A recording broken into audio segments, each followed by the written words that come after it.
Kakabreak mo lang kaya naghanap ka na ng bago ulit dahil bago kayo, nasa first date stage ka na naman. Ayan. At syempre, dahil poging-pogi ka sa sarili mo, mas inuna mo pang mag-IG story ng kagandahang lalaki mo kaysa pag-isipan ang mga hindi mo dapat gawin kapag first date mo. Katulad ng mangulangot sa harap ng jowa mo. No. Yung mukha niya eh. Impacted yung no? Yung kulangot. Talaga magagamitan ka ng red flag dito. Yes, exactly. Kaya on tonight's episode, bibigyan tayo ni Love Doc Migs. Ayan. Ng saan katutak na tips at sermon na rin siguro, no? Dahil sa mga nagimbal-gimbal at kilabot. First date horror stories na pinadala ng ating mga kaibigan ngayong gabi. Kami ang kasanggamo sa problema ng puso mo. Ito ang Salamat to! Salamat to! Salamat to! Salamat to! Salamat to! Salamat to! Salamat to! Salamat to! And welcome ulit sa Salamat to! Salamat to! Salamat! Salamat Ay, talaga to! natin ulit eh. Napanood na nga nila. Ay, ano ba to? Ano ba tong kaguluhan na to? So, dahil nga, di ba, ilang episode na tayo since December last year nang merong pagdaramdam si Migs tungkol sa pagiging single niya. Sabi nga namin, doon sa isa naming bago ring concept last week, ano to? Ako lang? Damay-damay na to. Diba? So, dadamay na namin kayo sa kasawian namin dalawa. Pero mainly si Migs. Kasi siya yung may wisdom. May wisdom pagdating dito. Ako kasi pag tinanong nyo tungkol sa pag-ibig, makalay ko ba dyan? Wala naman akong diba? Wala rin naman akong damdam. Ang lakas maka-wisdom eh, no? Ilan lang yung naging jowa? Isa. Tapos galit pa siya sa Pasig for no reason at all. Yes. So, Exactly. where's the wisdom there? I don't know. Maybe in the tooth? It's a wisdom tooth? Sorry po, Mayor Vico. Inasusuklam ko ang Pasig. Ay, nako. So, yun yung show na to. So, kung meron kayong love problem, bakit nga ba salamat dong? Kasi diba, in Visayan language or in their dialect, pag tinawag mo dong o day, parang close kayo, kaibigan mo. Dahil nga gusto namin maging close tayo dahil tungkol sa pag-ibigan, yung mga pag-uusapan natin dito. Dahil pareho kaming lalaki, salamat dong. Kasi bibigyan namin kayo ng tips or ng reseta. Sabi nga natin, dahil nga doktor ng pag-ibig, ang ating kasama gabi-gabi. Paperya na yung tunog ng programa. Oo nga paperya na. Lapit po. Nandito po ang doktor ng pag-ibig, mga kaibigan, kapuso. Ito na. Pero ayun nga, babasahin namin yung mga tanong nyo at bibigyan tayo ni Migs ng kanyang tips. Okay? Yes. Okay, children? Classroom. Dapat clinic eh. Naging classroom eh. Okay. Oo nga, no? Okay. Oo nga, no? Ikaw yung teacher sa atin eh. Sorry. Sorry, akin. Pero ito na, huwag na tayo magpaligoy-ligoy pa. Ito na, at babasahin natin. Dahil first episode ng Salamat Dong, manggagaling ang unang tanong, unang konsultasyon, galing sa aming program consultant na si Aika. Ayan. Yes. At Hello, Aika. Kanyang edad ay 29 from Green Hills. Sa paboritong lugar ni Migs. Ayun, isa pa yung Green Hills na yun. Alam mo, akala ko gusto mo dun. Di ba sabi mo, favorite mo yung mga San Juan area? Mga ganun. Hindi, may rin. memories din ako dyan eh. So, saan lugar pwede? Wala. Loyola. Okay ba sa'yo? Wala Loyola? akong nakadate na Atenean. So, pwede. Hindi, Memorial Pwede ang Park. Tapos sino Akala ko Katipunan. Loyola Namatay na pala. Park. Oo. Babasahin natin ang unang tanong galing kay Aika. Okay, ang sabi niya, I met this guy in one of my freelance jobs. My first date was going great until he confidently told the waiter it was his treat. Okay. Wow. Okay. Plus So points far, yan. so Plus good. points. Tama. Yep, Pogi plus points yan. yun. And so we ate and ordered at this fancy restaurant in BGC. Pagdating ng bill, bigla niyang sinabi, pwede Wait ba lang. hati? Wait. Yes. Wait. Yes. Yung red flag detector. Ano na? Nailaw na ba? Nailaw na. Nailaw ba? Oo. Kasi. Alam ko bakit. Gagawa nga ako ng First- red flag. Gaganon natin. Oo. Pero ito. Dito pa lang alam mo na may mali. Okay, makinig po tayo First- mga kababayan sa analysasyon Oo. ng ating national hero. Dito pa lang red flag nga eh. Alam mo kung bakit. First date. Fancy restaurant ka agad sa BGC. Okay. Di ba parang, Baka mayaman yung lalaki, hindi ba? I mean, yes, maybe that too. But, kasi, you know, ito yung napansin ko. Kasi siguro masyado na akong Americanized in a way. Dito kasi, sa Amerika, kapag fancy restaurant, parang hindi ka na masyadong totoo. You know? Hindi ka na masyadong totoo. Kasi best foot forward ka na. So, yung ine-expect nung dinate mo is ganun ka lagi. Pero kung hindi ka naman ganun palagi. 'Di ba? So, I Okay. guess hindi naman purely red flag. Siguro mga Half. mga orange. Orange. Something to think about. Pa-rainfall warning system na yung ginagamit. Orange at yellow. Yung may pinakamababa. Yellow. Okay. Pero ito mukhang magiging red na to. Dahil nung sinabi sige, niya, sige. Continue. dahil nung sinabi bigla daw, pwede bang hati tayo? Yan. Naiwan ko wallet ko eh. Ako talaga, kahit hindi yan sabihin sa akin, talagang pula yan. Diba? Yeah. Ang lakas ng loob niya na Okay, it's yeah, my no? treat. Ayop! My treat. Laki ka lang wallet. Lakas ng loob mo. Buisig ka. Ay, nako. Pero dahil si Aika, na aking kaibigan, ay dakila, ang sabi niya, so ako nagbayad. Ayan, galing talaga. Paano ba naman kasi, ang bit-bit lang niya, yung lalaki daw, ay barya plus 1K sa bulsa. Ano to, Jollibee? Ang plot twist, paglabas namin ng restaurant, nakita kong binuksan niya ang trunk ng kotse niya para kunin yung wallet niya. Bakit nandun? Ayun din ang tanong ko eh. Hindi ko alam kung date ba yan o social experiment. We're having another date. Aba, ulit ka pa next week. Kaya pag ganyan pa rin siya, iiwan ko na yan at hahanap ng legit na guy na serious sa akin. Ulit pa to ha? Nasaan ba yung tubo ko talaga? Oo nga eh. Umiinit na yung dugo ko eh. Hindi ko alam kung kanino ako magagalit eh. Kaya nga eh. Hindi ko rin alam eh. Okay. Ito na reseta. Una-una, sabi ko nga, di ba? Inunahan ko na eh. Doon pa lang. Yun na nga. Actually, yun nga yung problema doon eh, di ba? Yun nga eh, first date nyo, tas nag-fancy restaurant kayo kaagad.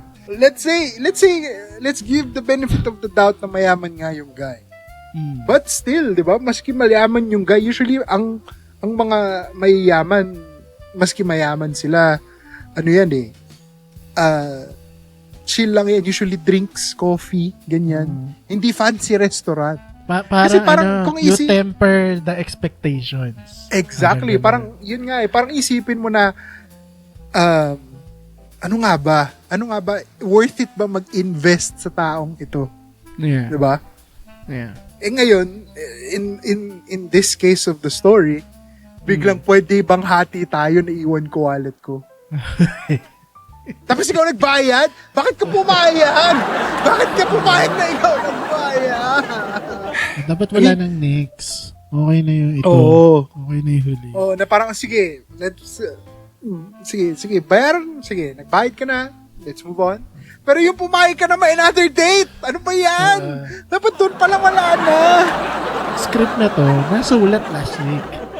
So, hindi ko alam kung natuloy ba sila. So, kailangan natin Kailangan natin ng update. Update mo Ay, ako kapahing na kayo. update, please.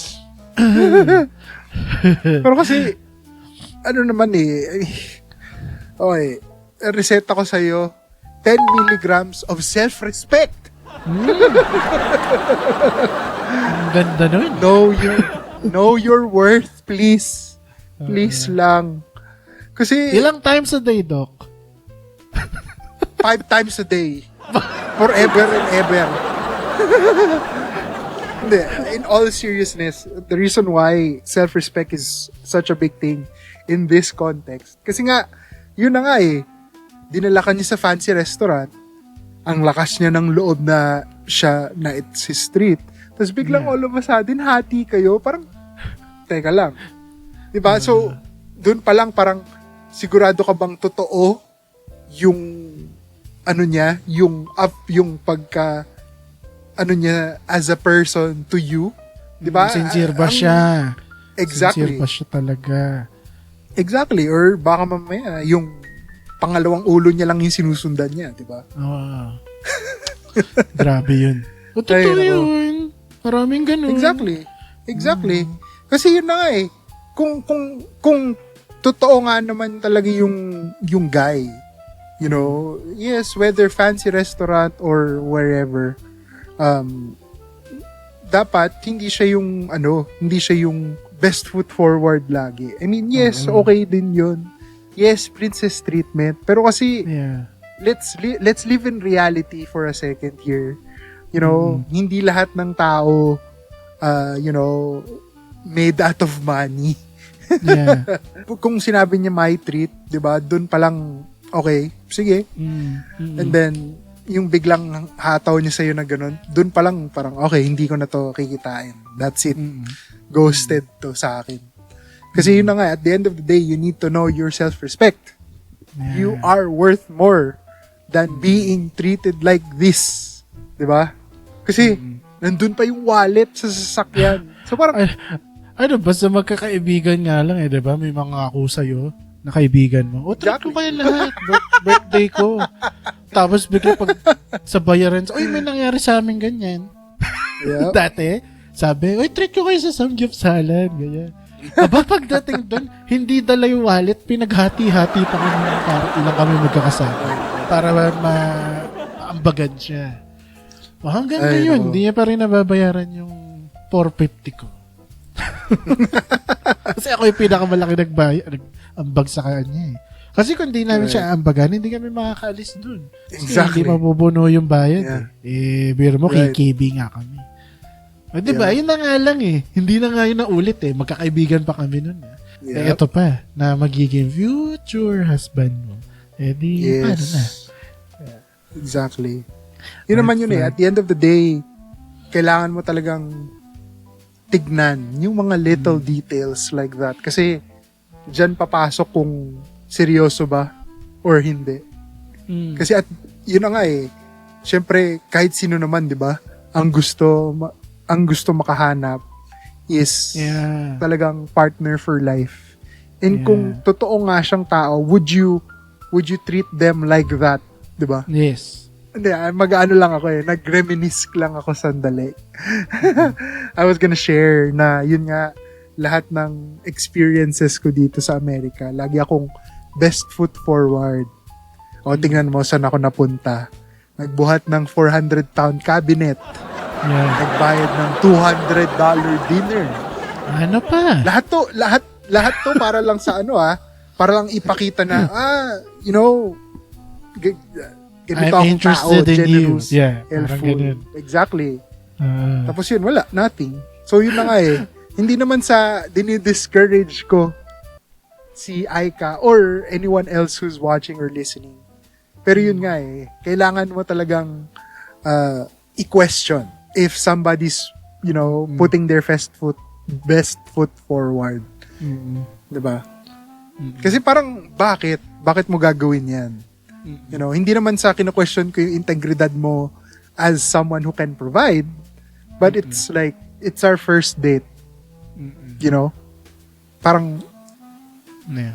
hindi first date usually ang first date dapat kilalanin yung isa't isa to see if okay ba yung vibe. Wala pa dyan nga yung conversation about kung exclusive dating or whatever. Wala pa yan. First date pa lang. Talagang vibe check lang yan. Ito nga, habang nag-explain ka, binabasa ko nung mabuti yung tanong. So, unang may mga na-spot ako na more red flags. Kasi sinabi niya, tinanong daw siya, di ba, pwede bang hati na lang sila kasi naiwan yung wallet. Right. Tapos may nakita 1K sa bulsa. Pinambayad ba, ang tanong ko, pinambayad ba yung Exactly. 1K na yon tsaka yung barya Yes. para mapuno yung Exactly. hinati mo? Tapos, nung lumabas kayo sa parking, nakita niya yung wallet niya dun sa trunk ng kotse niya, binayaran ba niya yung inabonohan mo? Kasi that's the term pala. Exactly. Nag-abono ka. So, binayaran Yes. niya ba yun? Yung missing link Right. Hindi namin alam Yeah. Pero kung hindi ka binayaran, tapos, doon sa inabono mo, kung hindi ka binayaran, tapos umuo ka pa sa isang date next week, Yeah, sa isang date. medyo masakit na yun para sa iyo. Regardless of gender po, sinasabi namin. Hindi Yes. porket babae ka o lalaki. Yeah. May iba rin ganyan na yung babae Yeah. nagtitake advantage tapos yung lalaki Yeah. yung kawawa. Ayun. Kita nyo yun? Kita nyo? Ayun. Ang galing, Ang galing.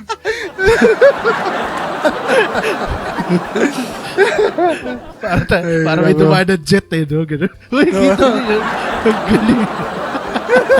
For our first episode, both girls ang nag-send ng question. And this second story question comes from Sammy, who is 29 and is from Makati. So, I'm assuming medyo may kaya to. Diba? Kahit anong mangyari. Sabi niya, first date namin at Greenbelt and super gentleman siya the whole night. Yung guy daw. He opened the doors, pulled out chairs, lahat na. Wow! Dream date. Sabihin na natin. Sabi ko, wow! Green flag? Pogi pa. Tapos habang nagde-dessert kami, tumayo siya at kumuhay sa isang babae sa kabilang table. Akala ko kakilala lang tapos kumustahan saglit. Hindi pala. Lumipat siya doon, umupo at nakipagkwentuhan rin sa kanya hanggang nakikikain na siya nung dumating yung order ng babae. Naiiwan akong kumakain ng cheesecake habang pinapanood siyang magkaroon ng second first date. Like, was it a second first date or hindi lang siya mindful na may kasama siyang ibang girl? What the F? Anong nangyayari dito? This happened to me.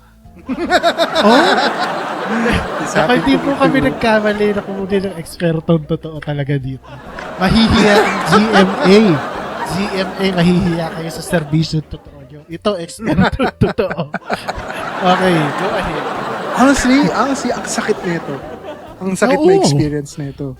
Ilang beses, well, hindi naman ilang beses, siguro mga once or twice nangyari to sa akin na parang, yun nga na parang date kayo, tapos biglang all of a sudden, my friend siya na nakita, or friend na nakita, and talagang dinitch ka na lang. Ang sakit. Yeah. Ang sakit na ito. As in, sobra. Kasi parang, so, ano yun? Parang, ano to? Ginamit mo lang ba ako for something? You know? Yeah. Na parang, come on, you know, parang tao din ako. You know? Ito yung mga moments na talagang mapapaisip ka na worth it ba akong tao? Ganun siya kalalim. Kasi talagang, sobrang bastos na ito, promise. Ang sakit-sakit na ito. Nangyari to sa akin mga once or twice, like I said. And yung first time, talagang, grabe. Yung hagulgul ko, talagang, grabe. Kasi parang, yes, first date, hindi naman ako masyadong, well, I was younger, so mabilis ako ma-fall. Na fall ako kaagad, ganyan. Parang sobrang invested ko na parang, uy, may pumayag makipag-date. So ako parang, okay, best foot forward, blah, blah, blah. Tapos all of a sudden, yun nga, yung parang barkada niya from church, biglang dumating. And then yun, sabi niya, uy, sasama na ako sa kanila, salamat, goodbye. So parang ako, akala ko ba date to?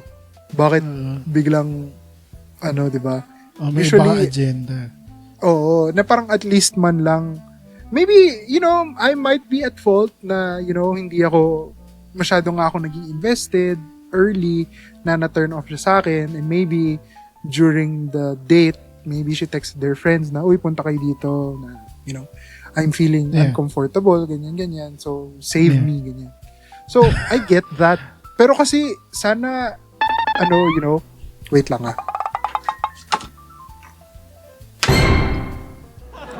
Yun. May gagamba sorry. Hindi po yung kasama sa... Sorry. May gumagapang Sabi ko, anong gumagapang? Pero pwede nyo rin pong gawin yun, yung ginawa ko. Pag nabibuisit kayo dun sa kape. Going na.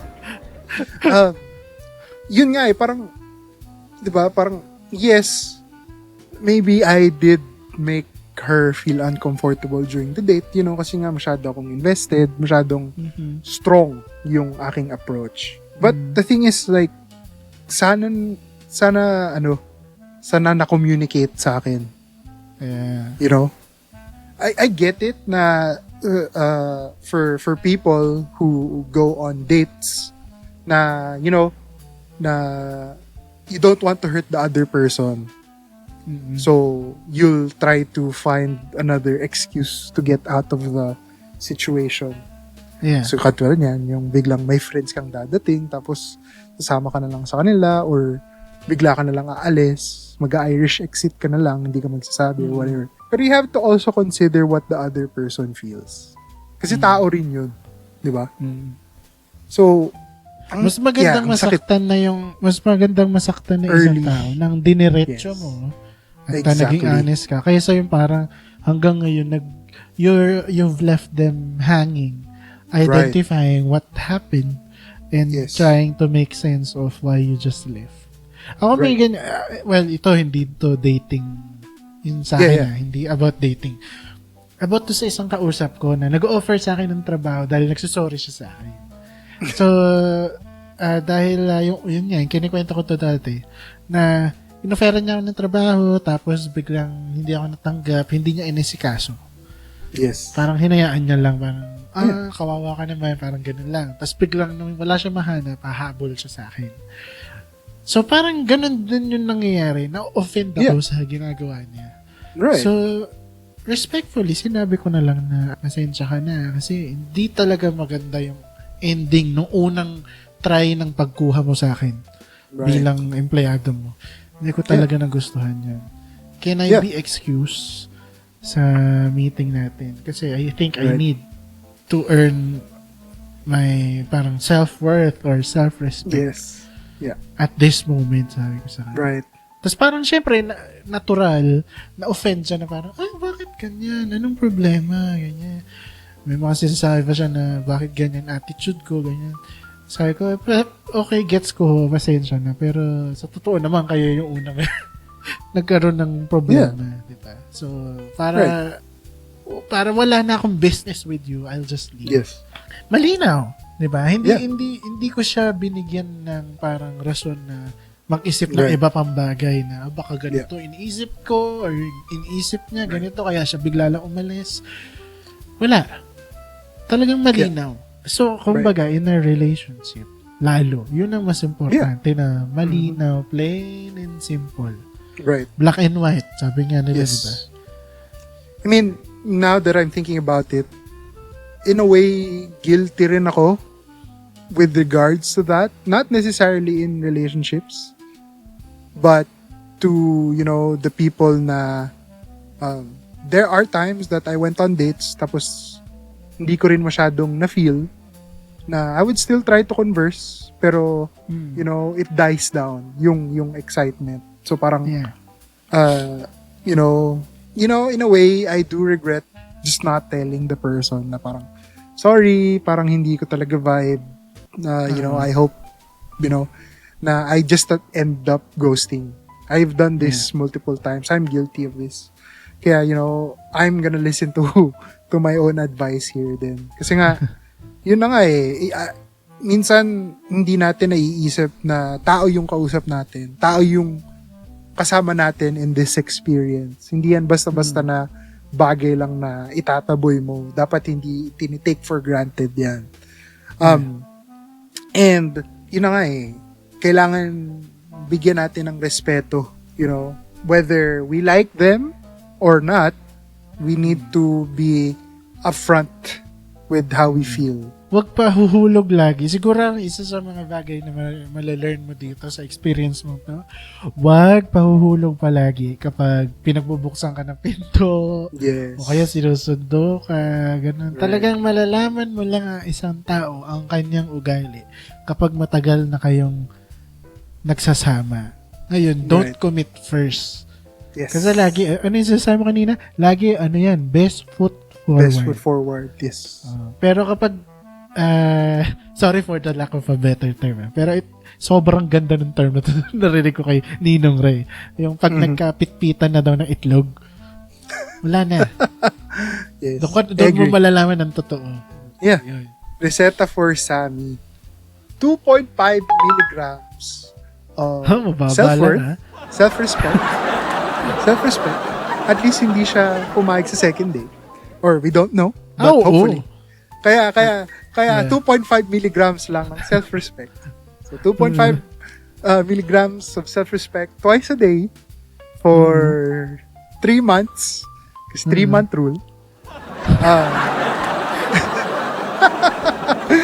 Yung mas malaking reseta for Sammy is 10 milligrams of eye drops.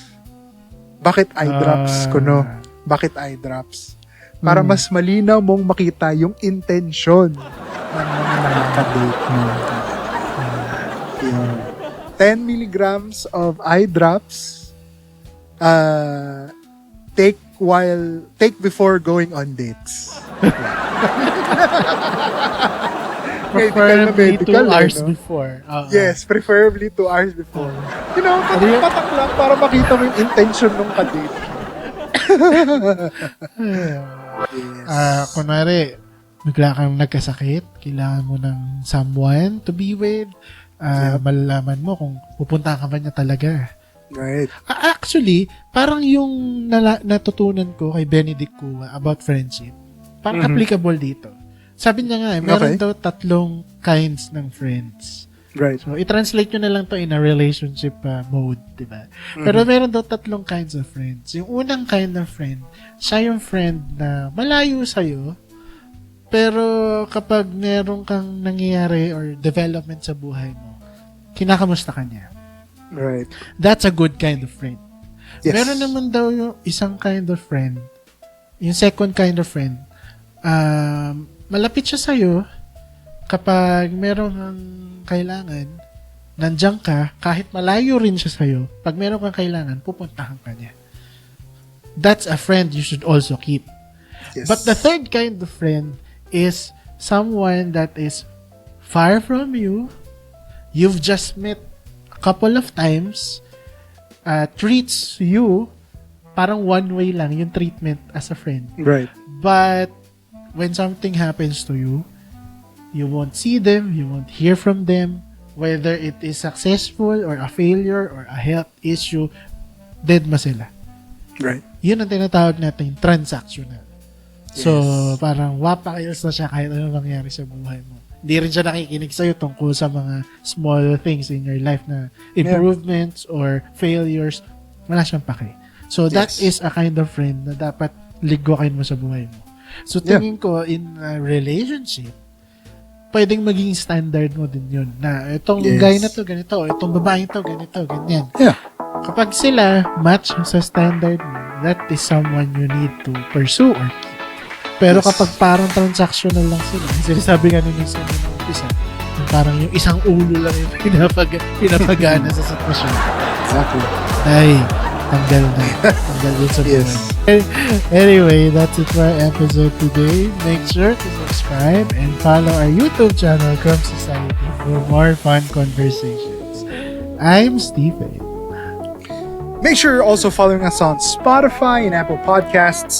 And don't forget to give us a thumbs up over there as well. I'm Miguel, and this is Studio Crumb, and we'll see you again next time. Bye-bye! Bye-bye! Nagpatak sa mata para makita yung tunay na intensyon.